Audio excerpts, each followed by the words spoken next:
أمير المؤمنين مولا علي أمير المؤمنين مولا علي اعوذ باللہ من الشیطان الرجیم، بسم اللہ الرحمن الرحیم۔ تمام تعریفیں اس پروردگار عالم کے لیے ہے جو عالمین کا پالنے والا ہے۔ درود و سلام ہو محمد و آل محمد علیہم السلام پر۔ ناظرین اکرام، السلام علیکم ورحمۃ اللہ۔ پروگرام خوشبو نہج البلاغہ میں آپ سبھی کا ہم استقبال کرتے ہیں۔ کلمات قصار کے سلسلے سے اس پروگرام میں گفتگو ہوتی ہے۔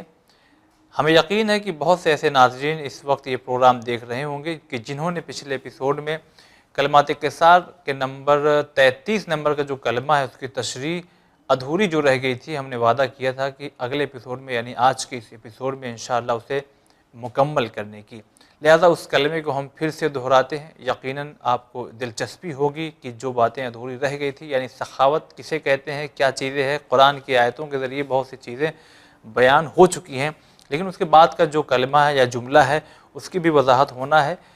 جملہ یہ تھا امام علی ابن ابی طالب علیہ السلام کا کہ سخاوت کرو لیکن فضول خرچی نہیں، اور پھر فرماتے ہیں کہ میانہ روی اختیار کرو مگر بخل نہیں۔ آئیے پھر سے جو باتیں بچی ہوئی ہیں اس کو آپ تک پہنچانے کے لیے ہم گزارش کرتے ہیں علی جناب مولانا غلام عباس صاحب سے کہ وہ بیانات آپ تک پہنچائیں۔ آغا السلام علیکم ورحمۃ اللہ۔ علیکم السلام ورحمۃ اللہ وبرکاتہ۔ میں پھر سے کلمہ دہرانا چاہتا ہوں، بڑا اچھا لگتا ہے پڑھتے ہوئے کہ سخاوت کرو لیکن فضول خرچی نہیں، میانہ روی اختیار کرو مگر بخل نہیں۔ تو پچھلے ایپیسوڈ میں آپ نے سخاوت کسے کہتے ہیں، سخی کون ہے، اور سخاوت کس کے سامنے جا کے کرنا چاہیے، بڑی شرائط آپ نے قرآن کے ذریعے بیان کیے، لیکن جو باتیں رہ گئی تھی اسے بھی آپ ہمارے ناظرین تک پہنچائیں۔ اعوذ باللہ من الشیطان الرجیم، بسم اللہ الرحمن الرحیم۔ الحمد للہ الذی انزل الفرقان علی عبدہ لیکون للعالمین نذیرا، والصلاة علی من جعلہ شاہدا ومبشرا ونذیرا وداعیا الی اللہ بإذنہ وسراجا منیرا، وعلی آلہ الذین اذھب عنہم الرجس اہل البیت وطہرہم تطہیرا، اما بعد۔ کلمات قصار نہج البلاغہ کے سلسلے میں جو گفتگو کا سلسلہ پیش خدمت ہے، کلمہ نمبر 33 کے بارے میں گفتگو ہو رہی تھی، جی، جس میں امام علی علیہ السلام نے دو ان صفات کا تذکرہ کیا ہے جو انسان کے لیے بہت اچھے ہیں، اور دو ان صفات کا تذکرہ کیا ہے جو انسان کے لیے بہت برے ہیں، یعنی رذائل میں سے ہیں، اور دو صفات وہ ہیں جو انسان کے لیے کمال میں سے۔ جی، اگر انسان سخی ہے تو اس کے لیے صفت کمالیہ ہے، اور اگر انسان اسراف کرتا ہے تو اس کے لیے صفت رذیلہ ہے۔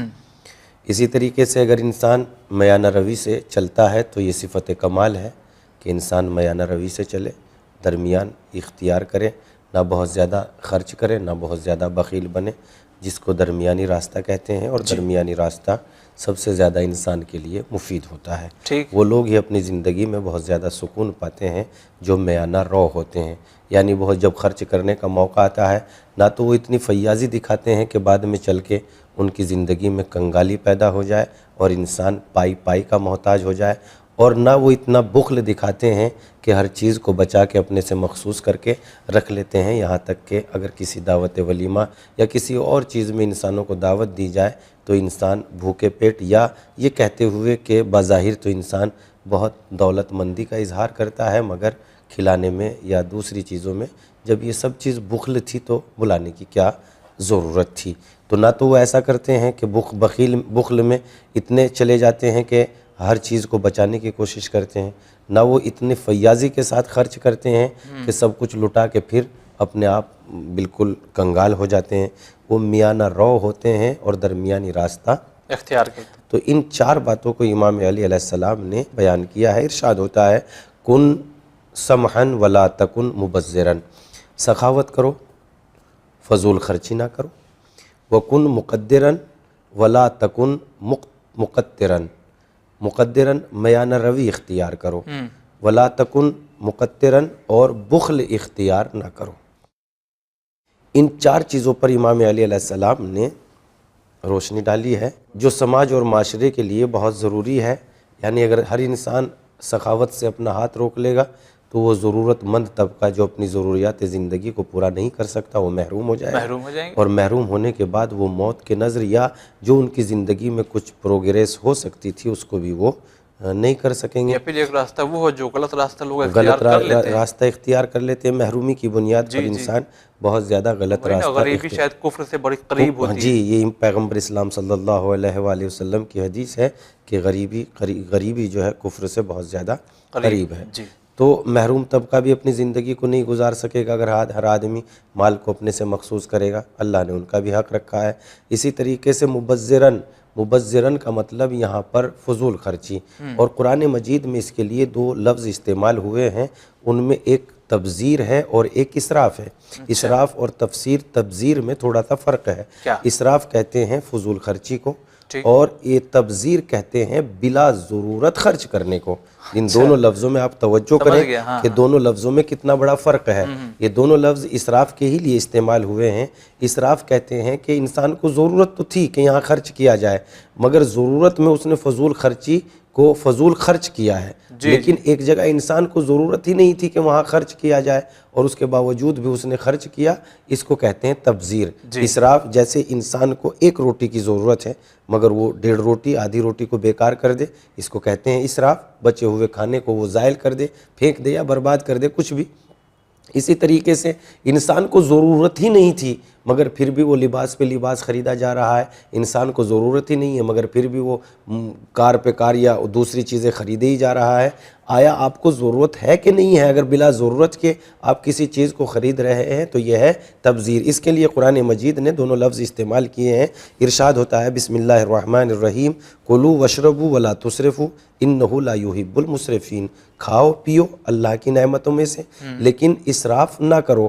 انہ لا یحب المسرفین. پروردگار اسراف کرنے والوں کو دوست نہیں رکھتا. جو فضول خرچی کرتے ہیں پروردگار عالم ان کو دوست نہیں رکھتا. پہلے تو انسان فضول خرچی میں دیکھتا نہیں ہے کہ وہ کہاں خرچ کر رہا ہے، اور پھر جب وہ اس کے ہاتھ سے ساری دولت نکل جاتی ہے اور مال و دولت کا ایک پائی کا محتاج ہو جاتا ہے، پھر سمجھتا ہے کہ لوگ میری مدد کیوں نہیں کرتے، لوگ میری امداد کیوں نہیں کرتے. ایسے میں نے اس چھوٹی سی عمر میں سماج و معاشرے کے بہت سارے لوگوں کو دیکھا ہے جن کو کوئی ضرورت نہیں تھی. بھائی آپ نے یہ زمین فروخت کیوں کر دی؟ آپ کا بیٹا بیمار تھا، گھر میں کوئی بیماری تھی، کوئی کون سی بات تھی جس کی وجہ سے یہ زمین آپ نے فروخت کی ہے؟ تو ان کے پاس کوئی جواب نہیں ہے سوائے اس کے کہ ان کو بہتر سے بہتر مرغن غذا کھانے کو نہیں مل رہی تھی. تو جب ایک دولت ایک سمپتی ہاتھ میں تھی تب تو اس کا خیال نہیں کیا. اور جب انسان کسی چیز کو خرچ کرنے پہ آتا ہے، امام زین العابدین علیہ السلام نے ارشاد فرمایا کہ جو چیز ختم ہونے والی ہے چاہے وہ زمین سے لے کے آسمان تک اس کا انبار کیوں نہ ہو وہ ختم ہو کے رہ جائے گی. اور جو چیز باقی ہونے رہنے والی ہے چاہے وہ چیونٹی کے منہ میں چھلکا ہی کیوں نہ ہو وہ تو بھی باقی رہنے والی اس ختم ہونے والی سے زیادہ ہے جو انبار آسمان تک کا ہو. مگر چونکہ وہ خرچ ہو کے ختم ہو جائے گی تو یہ چیز جو چھوٹے سا چیونٹی کے منہ میں چھلکا ہے یہ اس انبار سے زیادہ ہے جو ختم ہو جائے گا. آپ اپنی زندگی میں اس جملے کو ملاحظہ کریں کہ آپ کے پاس مثلا 1000 روپیہ ہے، اس میں سے آپ 50 روپیہ روز نکالتے رہیے، کتنے دن چلیں گے؟ لیکن آپ کے پاس 1 روپیہ نہیں ہے اور آپ روز بروز جو مزدوری اور محنت کرتے ہیں اس میں سے 1 پیسہ، 1 10 پیسہ، 1 50 پیسہ، 1 روپیہ آپ بچاتے ہیں. یہی روپیہ جڑتے جڑتے ایک دن ایسا آتا ہے کہ آپ ہزاروں کے مالک ہو جاتے ہیں. اس کو اس طریقے سے کہا گیا ہے ایک اصطلاحی زبان میں کہیے یا ایک اچھی زبان میں کہ قطرہ قطرہ سمندر بن جاتا ہے. تو قطرہ قطرہ مل کے سمندر بن جائے اور اسی میں سے قطرہ قطرہ نکال کے دریا بھی خالی ہو جاتا ہے. لہذا ایسا نہ ہونا چاہیے کہ ہم جو ہمارے پاس جمع ہے اس کو تو استعمال کیے جا رہے ہیں اور جو ہم کام کر سکتے ہیں ہم کام پہ دھیان نہیں دے رہے ہیں.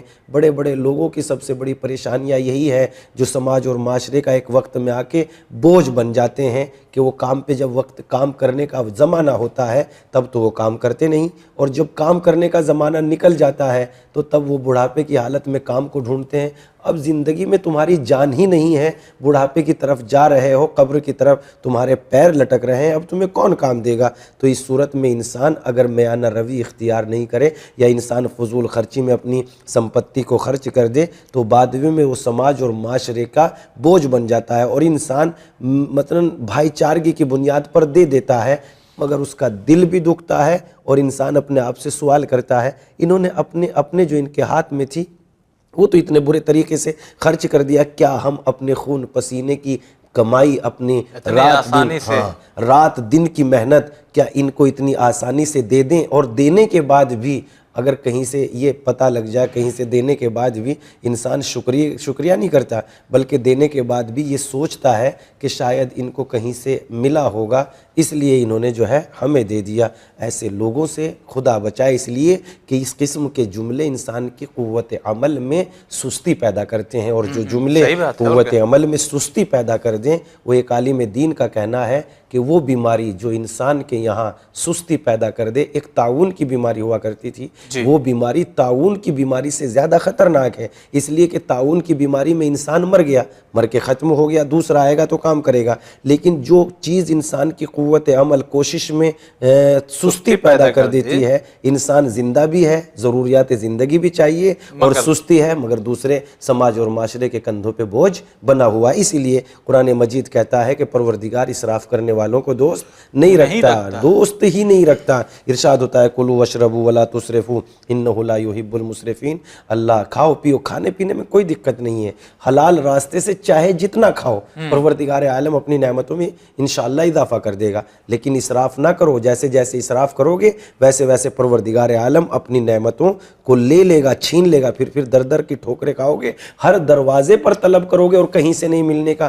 سوائے حقارت اور ذلت کی نگاہوں سے لوگ دیکھیں گے۔ اس کے بعد قرآن مجید کہتا ہے، اب یہاں پر قرآن مجید تبذیر کا لفظ استعمال کرتا ہے، ارشاد ہوتا ہے بسم اللہ الرحمن الرحیم ولا تبذر تبذیرا، اور خبردار فضول خرچی مت کرو، یعنی اس جگہ پہ خرچ مت کرو جہاں خرچ کرنے کی ضرورت نہیں ہے۔ ضرورتوں کو دیکھو کہ ضرورت کس چیز کی ہے۔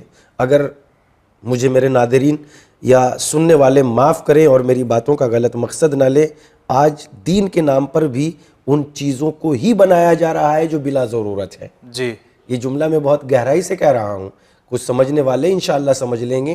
دین کے نام پہ ان چیزوں کو انجام دیا جا رہا ہے جو بلا ضرورت ہے، لاکھوں روپیہ خرچ ہو جاتا ہے، پوچھا جائے ان کی ضرورت کیا ہے تو ضرورت کا جواب دینے کے لیے کوئی تیار نہیں ہے، اور جس چیز کی ضرورت ہے مثلا کالج ہے، اسکول ہے، مدرسے ہیں، جن چیزوں کی ضرورت ہے ان پر بالکل بھی دھیان نہیں دیا جا رہا ہے، تو گویا دین میں بھی فضول خرچی داخل ہو گئی ہے۔ وہاں تو خرچ کر رہے ہیں جس کی ضرورت نہیں ہے، مٹی گارے میں پیسہ لگا رہے ہیں، عمارتوں پہ عمارتیں بنی جا رہی ہیں، اربوں خربوں کا مطلب خرچ ہے، کروڑوں کا خرچ ہے، اور اس کے بعد انسان دھیان نہیں دے رہا ہے۔ اور جن چیزوں کی ضرورت ہے، کیا ہمارے سماج اور معاشرے کو، کیا ہماری جوان بیٹیوں کو یا ہماری قوم ملت کی لڑکیوں کو اسکولوں کی ضرورت نہیں ہے کہ ہمارے اپنے اسکول ہوں جن میں شرم و حیا کے ساتھ علم دین اور علم دنیا دونوں کی تعلیم کو مساوی کر کے انسان کی خدمت میں پیش کیا جائے کہ یہ اسلام کی تعلیم ہے جو نہ عورت کو مجبور سمجھتا ہے اور نہ مکمل طور پر آزادی دیتا ہے، بلکہ عورت کے وہ حقوق جو سب سے زیادہ شرم و حیا کے اعتبار سے اسلام نے عورت کو حقوق دیے ہیں، نہ دنیا ان کو سمجھ سکتی ہے اور نہ ان حقوق کو دے سکتی ہے۔ لہذا اب قرآن مجید نے کہا کہ دیکھو بلا ضرورت خرچ نہ کرنا، ایک تو خرچ میں فضول خرچی نہ کرنا، دوسرے بلا ضرورت خرچ نہ کرنا، یہاں تک کہ اگر لوگ اسراف کریں گے تو اسراف کرنے والے ہلاک ہو جائیں گے، اور وہ فرعون کے یا شیطان کے بھائی قرار دیے گئے ہیں، جیسا کہ قرآن مجید میں ارشاد ہوتا ہے کہ یہ بلا ضرورت خرچ کرنے والے لوگ شیطان کے بھائی ہیں، شیطان کے بھائی ہیں۔ ارشاد ہوتا ہے قرآن مجید میں ان المبذرین کانوا اخوان الشیاطین، بے شک فضول خرچی کرنے والے شیطان کے بھائی ہیں۔ اس کے بعد قرآن مجید کہتا ہے کہ یہ فرعون جو خود سر تھا سرزمین میں، وہ بھی بڑا اسراف اور فضول خرچ کرنے والا تھا، جیسا کہ قرآن مجید نے ارشاد فرمایا وَإِنَّ فِرْعَوْنَ لَعَالٍ فِي الْأَرْضِ وَإِنَّهُ لَمِنَ الْمُسْرِفِينَ، بے شک فرعون روئے زمین پر بہت خود سر اور زیادتی کرنے والوں میں تھا، یعنی اسراف کرنے والوں میں سے تھا۔ اور اس کے بعد قرآن کہتا ہے یہ اسراف کرنے والے ہلاک ہو جائیں گے، جیسا کہ قرآن مجید میں آیا ہے وَأَهْلَكْنَا الْمُسْرِفِينَ، اور ہم نے اسراف کرنے والوں کو ہلاک کر دیا، یعنی خداوند عالم بھی ایسے لوگوں کا مددگار نہیں ہے جو اسراف کرنے والے ہیں۔ ہم نے اسراف کرنے والوں کو ہلاک کر دیا، ہم نے اسراف کرنے والوں کو ہلاک کر دیا۔ اس کے بعد ان پر عذاب الہی بھی نازل ہوتا ہے جو اسراف کرنے والے ہیں، جیسا کہ قرآن مجید میں ارشاد ہوتا ہے وَكَذَلِكَ نَجْزِي مَنْ أَسْرَفَ وَلَمْ يُؤْمِنْ بِآيَاتِ رَبِّهِ وَلَعَذَابُ الْآخِرَةِ آخرت اشد و ابقا، جو بھی اسراف کرے گا اور اپنے رب کی نشانیوں پر ایمان نہیں لائے گا اسے اسی طریقے سے سزا دوں گا، اور آخرت کا عذاب تو یقیناً سخت ہے، یعنی دنیا میں بھی عذاب کا مستحق ہے اور آخرت میں بھی اس کو عذاب دیا جائے گا۔ لہذا یہاں پر امام علی نے دو صفات کو بیان کیا ہے، پہلے کہا کہ فضول سخاوت کرو مگر فضول خرچی نہ کرو۔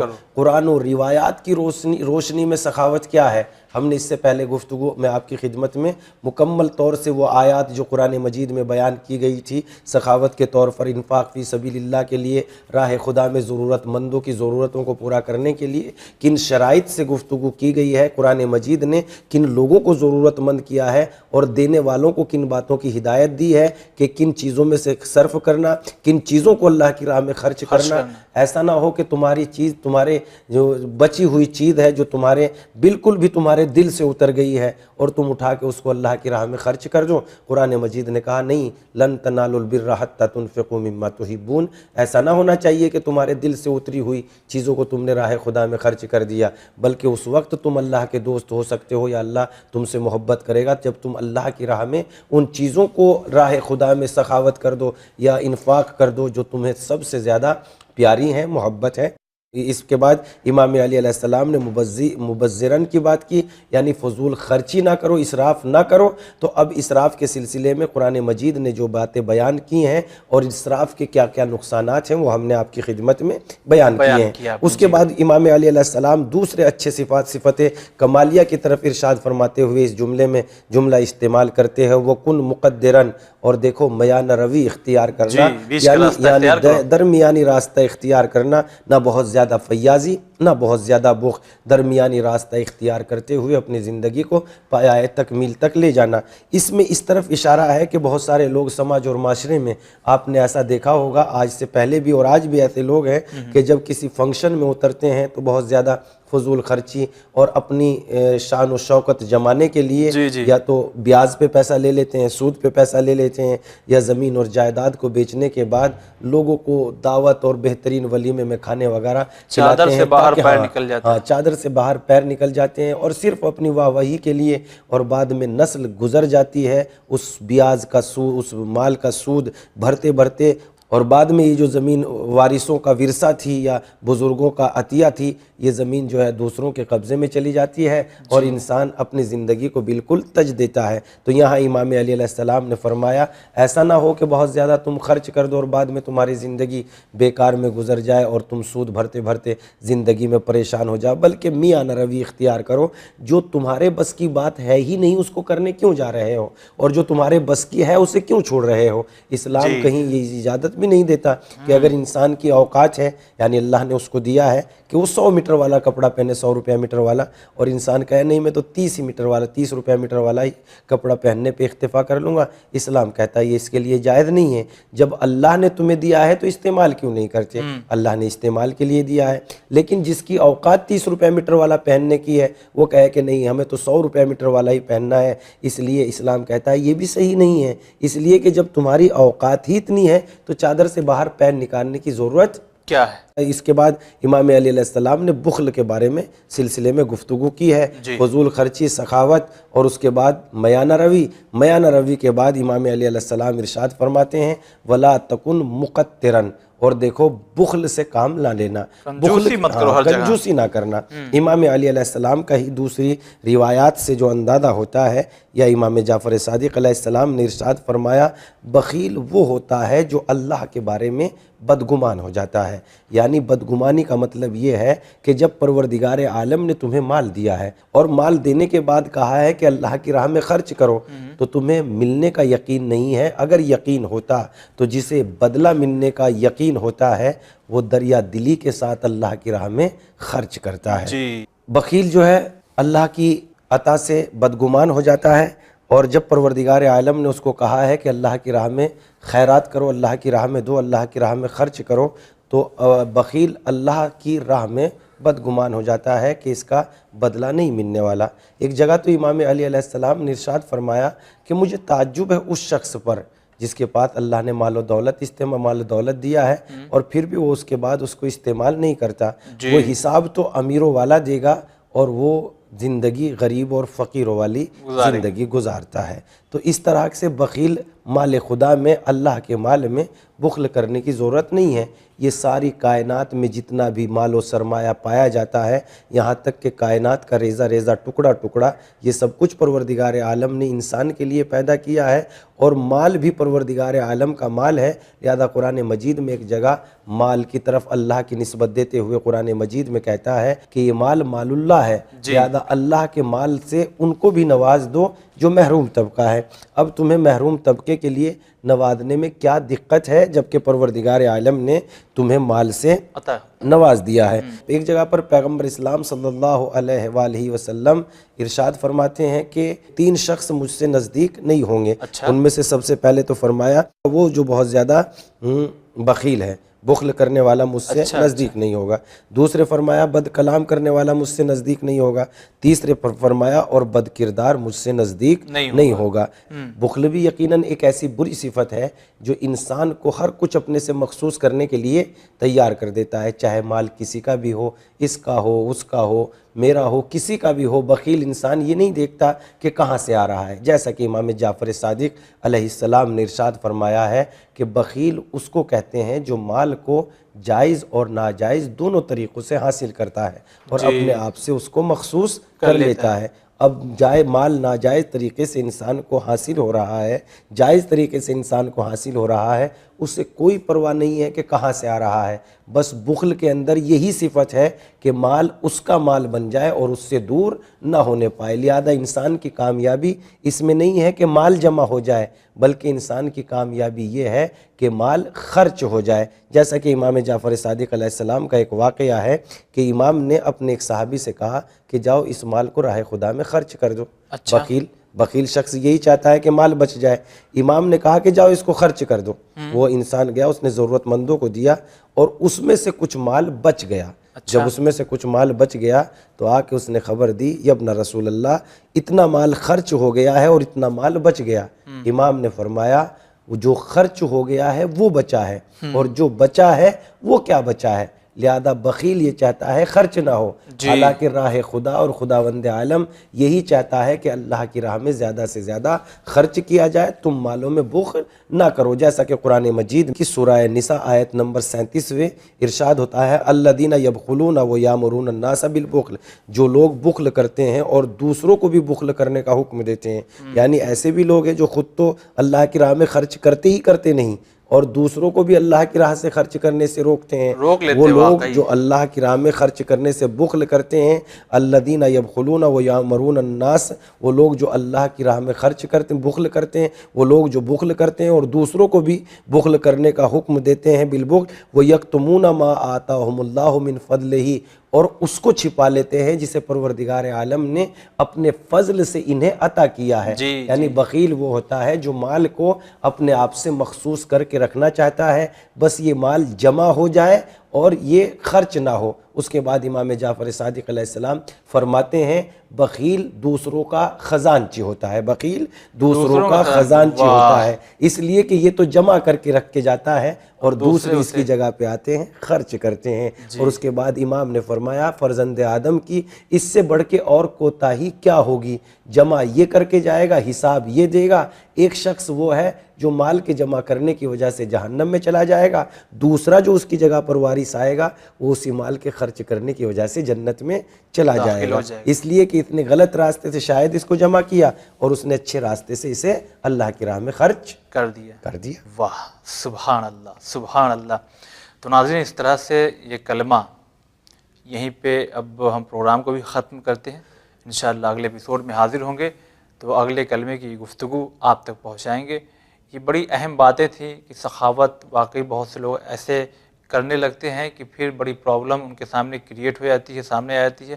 لہٰذا اسلام جس طریقے سے زندگی گزارنے کا حکم دیتا ہے اس طرح سے زندگی گزاریں، سخاوت کریں، مگر پھر اتنی زیادہ نہ ہو جائے کہ وہ آپ کو نقصان پہنچانے لگے۔ میانہ روی اختیار کریں۔ کنجوسی، بخل ہر جہاں نہیں دکھائی جاتی، جبکہ کچھ لوگ ایسے ہوتے ہیں۔ امام اور رسول نے جو باتیں کہی ہے اس پہ عمل کریں، انشاءاللہ جو خدا آج دے رہا ہے وہی کل بھی دے گا۔ اگر بہت بہت شکریہ ادا کرتے ہیں، آسان لفظوں میں آپ نے ہمارے ناظرین کو واضح طور پہ سمجھا دیا۔ الحمدللہ میں بھی شکریہ ادا کرتا ہوں اپنے ناظرین کا کہ وہ میری ٹھوٹی موٹی اور کجمج بیانی کو سماعت کر لیتے ہیں۔ تو ناظرین انشاءاللہ اگلے ایپیسوڈ میں حاضر ہوں گے تو اگلے کلمے کی وضاحت آپ تک پہنچائیں گے۔ فی الحال آپ دیکھتے رہیے چینل ون، دعاؤں میں ہم تمام لوگوں کو یاد رکھیے گا۔